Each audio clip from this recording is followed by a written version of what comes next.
Bonjour Ismaël. Bonjour Stéphane, bonjour Hello, Mr. Nako, Tech. how are you? What did I get? Terrific Tech Tuesday. Terrific Tech Tuesday. C'est la journée du Terrific Tech. WhatsApp and Facebook, and there's some interesting development. Alors, la plupart d'entre nous appartiennent à plusieurs groupes de discussion sur WhatsApp et Facebook, alors que certains d'entre nous sont des administrateurs.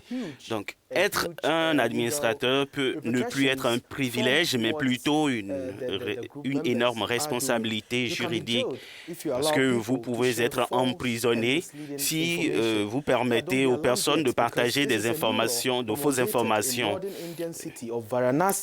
Mais rassurez-vous, il s'agit d'une nouvelle loi promulguée dans la ville de Varanasi, dans le nord de l'Inde, pour empêcher la propagation de fausses informations dans le pays. La loi annoncée conjointement par le procureur et le chef de la police affirme que les administrateurs de groupe seront chargés de veiller à ce que les amis et les membres de la famille publient sur les groupes.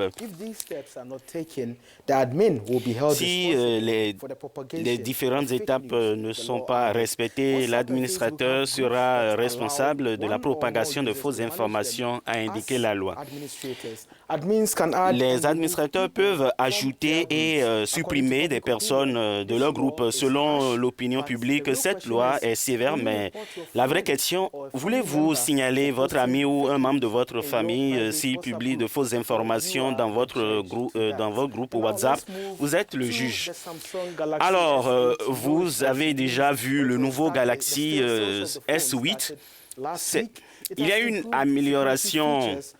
amélioration des fonctions de sécurité avec le capteur d'empreinte digitale à l'arrière, la reconnaissance faciale et le scanner d'iris. Cet élégant dispose d'un écran plus large, d'un affichage plus net, d'une caméra avant de 8 mégapixels. Samsung a déjà commencé à mettre au point une mise à jour pour résoudre des problèmes tels que la teinte rouge qui s'affiche sur l'écran des S8 et S8 Plus. Selon les rapports, Samsung commencera à vendre des Galaxy Note 7 recyclés en Corée du Sud à partir de juin prochain.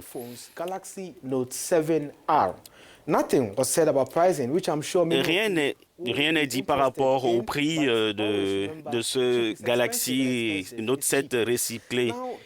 Mais ce qui est sûr, soyez sûr, bon marché est cher et cher bon marché. Le site de partage de vidéos YouTube a avancé des raisons pour expliquer la récente politique de monétisation. Facebook s'est lancé dans cette même ligne. Bientôt, si votre vidéo est piratée par un autre utilisateur, vous pouvez demander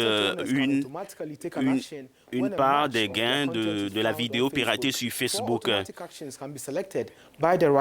Alors, 4 actions automatiques peuvent être sélectionnées par le propriétaire de contenu. Tout d'abord, il est nécessaire de bloquer le contenu adapté d'être visible sur Facebook après le téléchargement. Revendiquer une part des revenus gérés par la publicité de la vidéo, surveiller les paramètres vidéo de votre contenu piraté pour une action ultérieure. L'option finale consiste à revoir manuellement le contenu piraté puis décider de ce qui advient.